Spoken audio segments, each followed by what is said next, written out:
Bismillahirrahmanirrahim. Assalamualaikum warahmatullahi wabarakatuh.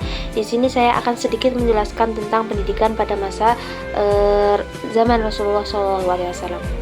Pada awal penyebaran Islam, pendidikan dimulai dari kota Mekah. Peristiwa penting yang menjadi awal pendidikan Islam adalah turunnya wahyu pertama dalam peristiwa nuzulul Quran. Pada masa ini, kondisi masyarakat masih berada dalam masa jahiliyah, yaitu masa ketika banyak orang menyembah berhala, hidup dalam ketidakadilan, dan memiliki akhlak yang kurang baik. Oleh karena itu, pendidikan yang dilakukan oleh Rasulullah SAW lebih difokuskan pada pembentukan keimanan dan akhlak. Pada tahap awal, Rasulullah SAW menyampaikan ajaran Islam secara sembunyi-sembunyi kepada orang-orang terdekat. Kegiatan pendidikan dilakukan di rumah Darul Arqam, yaitu menjadi tempat berkumpulnya para sahabat untuk belajar tentang Islam.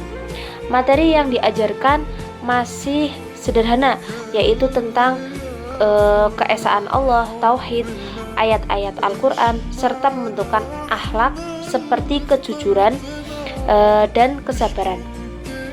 Metode yang digunakan sangat bijak, seperti keteladanan langsung dari Rasulullah SAW, nasihat, serta dialog yang menyentuh hati.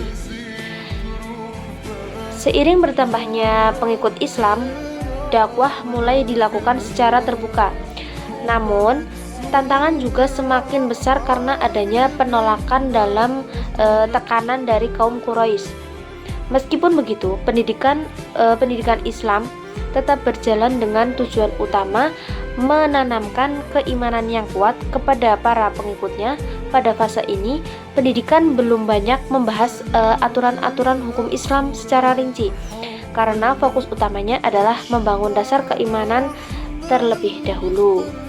Selain itu, terjadi peristiwa penting, yaitu hijrah ke Madinah. Disinilah pendidikan Islam berkembang lebih pesat. Jika di Mekah fokusnya pada pembentukan iman, maka di Madinah ini pendidikan mulai mencakup berbagai aspek kehidupan, seperti sosial, ekonomi, dan politik. Rasulullah SAW juga tidak hanya sebagai pendidik, tetapi juga sebagai pemimpin masyarakat. Nah, pusat kegiatan pendidikan di Madinah adalah Masjid Nabawi. Masjid ini tidak hanya digunakan untuk beribadah, tetapi juga sebagai tempat belajar, berdiskusi, dan mengatur urusan masyarakat. Di sini, para sahabat belajar tentang ibadah seperti sholat, puasa, dan zakat, serta aturan kehidupan bermasyarakat. Metode pembelajaran juga lebih terbuka, seperti diskusi, tanya jawab, dan praktek langsung. Dan selain itu, terdapat kelompok yang dikenal sebagai Ashab al-Sufah, yaitu para sahabat yang ditinggal di sekitar masjid untuk memperdalam ilmu agama. Hal ini menunjukkan bahwa pendidikan pada masa Madinah sudah lebih terorganisir dan sistematis. Rasulullah SAW juga membangun persaudaraan antar umat Islam, ukhuwah, sehingga pendidikan tidak hanya bersifat teori, tetapi juga diterapkan dalam kehidupan sehari-hari.